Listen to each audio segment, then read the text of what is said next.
Selamat pagi, selamat siang, dan selamat malam kepada tim dosen praktikum RSKI dan juga kepada teman-teman semua. Perkenalkan, kami dari kelompok A6 yang beranggotakan saya sendiri Erwin Christian dan juga teman-teman saya Celestinus Devin Vanani, Gabrieli Sandra, Lisa Luciana, dan Agung Nagata Wijaya. Pada kesempatan kali ini, kami akan mempresentasikan hasil diskusi terkait tugas besar RSKI kelompok kami dengan topik evaluasi dan usulan sarung tangan karet dalam masa pandemi COVID-19. Pandemi COVID-19 telah menciptakan new normal yang salah satunya adalah penggunaan hand sanitizer dan sabun cuci tangan yang terkategori sangat meningkat saat beraktivitas di luar rumah. Kami telah melakukan wawancara terhadap 10 responden mahasiswa, yang mana salah satu tujuannya adalah kami ingin mengetahui bagaimana frekuensi penggunaan hand sanitizer dan juga sabun cuci tangan mereka selama pandemi COVID-19 ini. Kami menggunakan skala Likert dari 1 yang menunjukkan sangat tidak sering hingga 5 yang menunjukkan sangat sering. Dari diagram batang sebelah kiri, kita dapat melihat bahwa dari 10 responden mahasiswa, rata-rata memberikan nilai 3,6 yang menunjukkan penggunaan hand sanitizer yang cukup sering selama masa pandemi COVID-19 ini. Sedangkan dari diagram batang sebelah kanan, kita juga dapat melihat bahwa dari 10 responden mahasiswa, rata-rata memberikan nilai 3,5 yang menunjukkan penggunaan sabun cuci tangan yang cukup sering selama masa pandemi COVID-19 ini. Namun, berdasarkan beberapa sumber, penggunaan hand sanitizer dan juga sabun cuci tangan yang berlebihan ternyata dapat memberikan dampak negatif terhadap penggunanya. Adapun dampak negatif dari penggunaan hand sanitizer yang berlebihan antara lain, yang pertama keracunan alkohol, yang kedua resistensi antibiotik, yang ketiga gangguan hormon, yang keempat melemahnya sistem imun, yang kelima kulit tangan menjadi iritasi, dan yang keenam kulit tangan menjadi kering. Ada juga dampak negatif dari penggunaan sabun cuci tangan yang berlebihan antara lain. Yang pertama, kulit tangan menjadi kering. Yang kedua, kulit tangan menjadi pecah-pecah. Yang ketiga, dermatitis kontak iritan, yang mana menyebabkan tangan menjadi kemerahan, bersisik, dan juga gatal. Berdasarkan uraian-uraian permasalahan sebelumnya, penggunaan sarung tangan karet selama beraktivitas di luar rumah, selain medis, dapat menjadi salah satu solusi di mana penggunaan hand sanitizer dan juga sabun cuci tangan akan dilakukan langsung pada sarung tangan karet tersebut. Namun, penggunaan sarung tangan karet untuk semua orang yang beraktivitas di luar rumah, selain medis, ini merupakan tantangan besar. Karena dari 10 responden mahasiswa yang kami wawancarai, 7 mengatakan tidak suka menggunakan sarung tangan saat melakukan aktivitas di luar rumah selama masa pandemi COVID-19 ini. Dan juga dari hasil wawancara terhadap 10 responden mahasiswa tersebut, didapatkan keluhan-keluhan umum terhadap sarung tangan karet saat ini, yang mana memungkinkan menjadi penyebab tidak sukanya mayoritas orang menggunakan sarung tangan adalah sebagai berikut. Yang pertama panas, tidak nyaman, membuat tangan menjadi keringetan, susah pakai dan lepas, dan juga masih banyak lagi. Kami mengasumsikan bahwa apa yang menjadi kebutuhan-kebutuhan mahasiswa terhadap sarung tangan karet ini dapat mewakili kebutuhan-kebutuhan semua orang yang beraktivitas di luar rumah selain medis. Tantangannya di sini adalah membuat sarung tangan karet yang nyaman digunakan selama beraktivitas di luar rumah. Yang kedua, kami harus dapat menentukan customer needs yang akan menjadi acuan untuk pengembangan sarung tangan karet agar sesuai dengan kebutuhan konsumen. Perkenalkan, saya Gabrieli Sandra, dan pada kesempatan kali ini saya akan memberikan pemaparan mengenai teknik pengumpulan data yang kami lakukan, beserta hasil dari pengumpulan data tersebut. Secara garis besar, terdapat beberapa teknik yang dapat dilakukan untuk melakukan pengambilan data. Nah, pada kesempatan kali ini kami akan memaparkan beberapa teknik yang visible untuk kami lakukan, yaitu interview, kuesioner, dan observation. Di antara 3 teknik ini, kami menggunakan teknik interview dalam proses pengumpulan data, di mana interview atau wawancara yang kami lakukan merupakan semi-structured interviews. Interview dipilih karena dianggap mampu untuk lebih menggali kebutuhan dari pengguna. Oleh karena keterbatasan jarak akibat pandemi, maka interview atau wawancara dilakukan terhadap mahasiswa dan mahasiswi secara daring. Berdasarkan wawancara yang telah dilakukan, diperoleh 10 orang responden yang merupakan mahasiswa maupun mahasiswi dari berbagai universitas. Jumlah dari responden ditentukan berdasarkan penambahan kebutuhan yang diperoleh. Oleh sebab itu, dapat disimpulkan bahwa 3 responden terakhir tidak memberikan tambahan kebutuhan yang baru, sehingga proses pengumpulan data dapat dihentikan. Mahasiswa dan mahasiswi dipilih sebagai responden dalam penelitian ini karena kami berasumsi bahwa kebutuhan yang dimiliki oleh mahasiswa maupun mahasiswi dianggap mampu mewakili kebutuhan orang lain yang beraktivitas di luar rumah. Hal ini juga didukung karena kegiatan kuliah online mengharuskan mahasiswa dan mahasiswi belajar secara online, sehingga tidak ada kegiatan khusus yang dilakukan oleh mahasiswa dan mahasiswi, atau dalam kata lain secara garis besar, kegiatan yang dilakukan oleh mahasiswa dan mahasiswi saat beraktivitas di luar rumah sama seperti orang pada umumnya, sehingga kebutuhannya pun sama. Berikut ini merupakan beberapa dokumentasi proses pengumpulan data dengan teknik wawancara, di mana proses pengumpulan data tersebut dilakukan secara daring. Selanjutnya, ini merupakan 16 buah pertanyaan yang kami ajukan kepada setiap responden. Kami menerapkan open questions pada wawancara ini karena kami ingin mengumpulkan sebanyak-banyaknya kebutuhan dari user.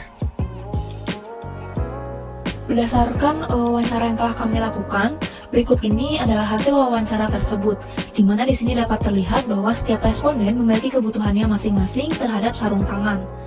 Melalui rekapitulasi ini, kita juga dapat melihat bahwa 3 responden terakhir, yaitu 8, 9, dan 10, tidak memberikan kebutuhan baru, sehingga wawancara dapat dihentikan.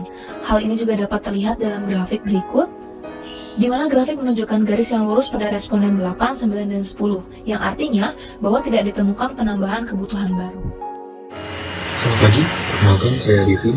Selanjutnya kita akan membahas mengenai beberapa needs yang diperlukan oleh beberapa responden yang telah kita wawancari sebelumnya.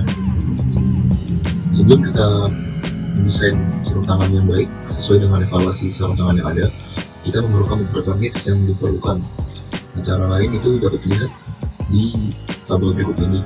Needs itu berasal dari hasil wawancara yang telah kita lakukan sebelumnya terhadap beberapa responden.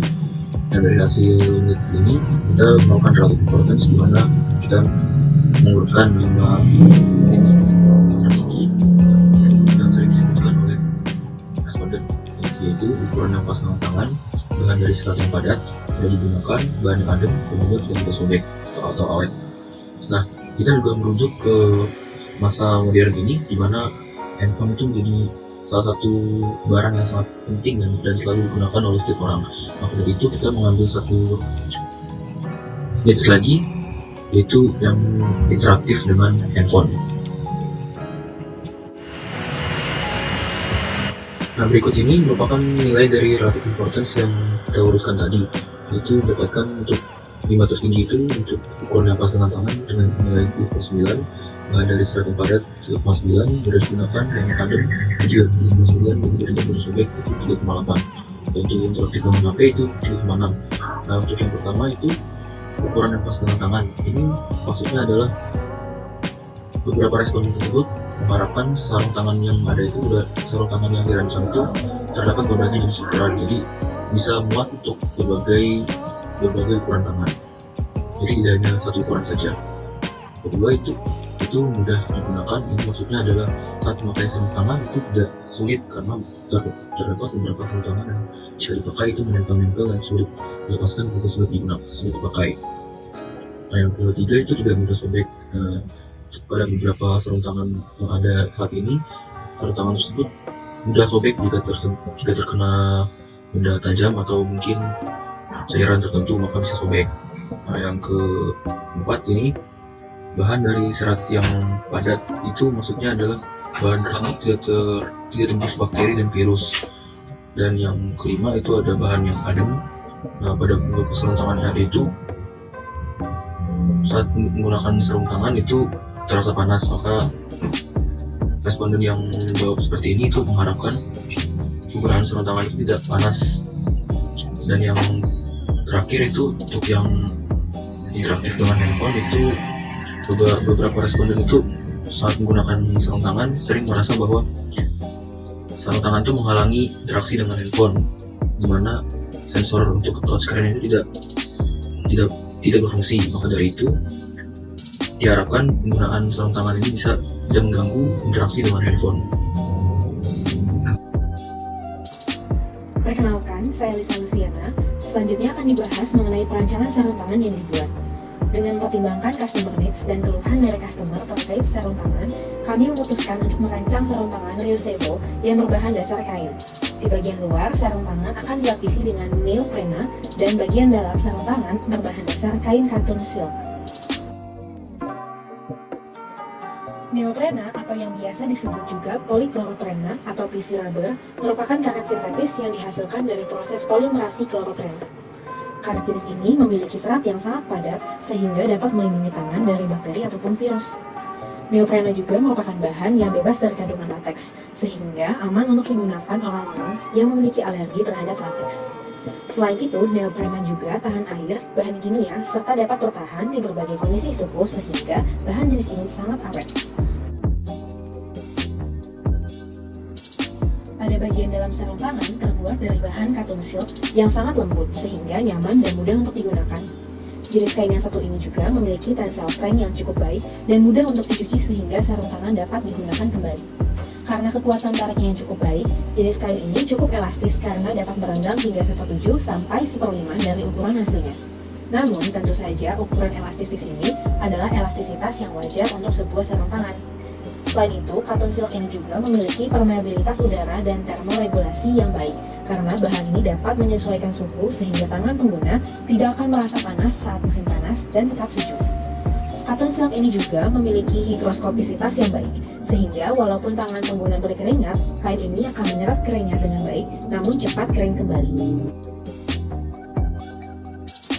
Selanjutnya, kita akan mengetahui bagaimana kombinasi dari kedua bahan tersebut menjadi sarung tangan yang protektif dan nyaman untuk digunakan. Yang pertama, bahan silk sangat sensitif terhadap sinar matahari. Jika silk terkena paparan sinar matahari terus-menerus, maka warna dari kain ini lama-kelamaan akan memudar. Namun dengan dilapisi neoprena yang fleksibel terhadap temperatur, dapat melindungi silk dari paparan sinar matahari langsung. Dalam membuat sarung tangan, tentunya akan ada proses menjahit yang menyebabkan bahan jadi berongga dan tidak protektif lagi. Namun, dengan neoprena sebagai pelapis kain, maka rongga tersebut akan tertutup kembali. Neoprena dikenal memiliki serat yang sangat padat, bahkan dapat menyaring partikel yang berukuran 0,1 mikron. Tentunya, hal ini akan sangat melindungi pengguna dari virus corona, yang secara rata-rata berukuran 0,125 mikron. Perkenalkan, nama saya Agung. Setelah dilakukan perancangan berdasarkan bahan yang dipilih, maka selanjutnya dilakukan perancangan atribut sarung tangan untuk memenuhi kebutuhan yang ada. Perancangan atribut sarung tangan yang pertama adalah penggunaan hook and loop fastener pada rancangan sarung tangan, di mana penggunaan hook and loop fastener ini ditujukan untuk menjawab kebutuhan dalam kemudahan pemakaian sarung tangan. Dengan desain tersebut, pengguna dapat memasukkan tangan lebih mudah jika dibandingkan dengan model sarung tangan biasa, di mana tangan harus dimasukkan dari ujung sarung tangan. Sedangkan pada desain ini, pengguna dapat memasukkan tangan dari punggung sarung tangan. Dan untuk merekatkan pada pergelangan tangan, digunakanlah hook and loop fastener. Selanjutnya, perancangan dilakukan untuk pemenuhan kebutuhan ukuran sarung tangan yang pas. Perancangan ukuran sarung tangan dilakukan pada dua dimensi tangan, yaitu panjang tangan dan lebar tangan. Pertama-tama, dirancang sarung tangan dengan 3 ukuran, dengan menggunakan persentil 5, 50, dan 95. Tetapi dirasa ukuran satu dengan yang lainnya terlalu cukup jauh, yaitu ukuran persentil 5 dengan 50 dan persentil 50 dengan 95. Contohnya, jika terdapat pengguna yang memiliki ukuran tangan di antara persentil 5 dengan 50, maka pengguna akan merasa sarung tangan yang dipakai itu terlalu besar jika memakai sarung tangan dengan ukuran persentil 50. Dan pengguna juga akan merasa sarung tangan yang dipakai itu terlalu kecil jika memakai sarung tangan dengan ukuran persentil 5, di mana hal tersebut dikarenakan ukuran yang terpaut jauh antara persentil 50 dengan persentil 5. Berdasarkan contoh kasus tersebut, maka dirancang pula ukuran sarung tangan di antara persentil 5 dengan 50 dan persentil 50 dengan 95 untuk memperkecil perbedaan antar ukuran sarung tangan yang ada. Selanjutnya dilakukan perancangan untuk kebutuhan sarung tangan yang interaktif dengan smartphone, mengingat penggunaan smartphone yang cukup sering dilakukan dalam beraktivitas dan juga penggunaan sarung tangan yang akan dipakai terus-menerus selama beraktivitas. Maka dari itu harus dirancang sarung tangan yang dapat digunakan untuk pengoperasian smartphone. Berdasarkan hal tersebut, dirancang sarung tangan yang memiliki bahan konduktif, yaitu Advanced Conductive Yarn, di mana bahan konduktif ini nantinya memungkinkan penggunaan sarung tangan untuk dapat berinteraksi dengan smartphone. Advanced Conductive Yarn ini diaplikasikan pada bagian yang sering digunakan untuk pengoperasian smartphone, yaitu ujung ibu jari, ujung jari telunjuk, dan ujung jari tengah. Pengaplikasian Advanced Conductive Yarn ini hanya ditujukan pada bagian yang sering digunakan untuk pengoperasian smartphone. Ini ditujukan untuk meminimasi biaya sarung tangan di mana jika Advanced Cork Vivian ini diterapkan pada seluruh permukaan sarung tangan, maka hal tersebut akan menambah biaya produksi dari sarung tangan. Sekian evaluasi dan usulan rancangan produk yang telah dibuat. Terima kasih.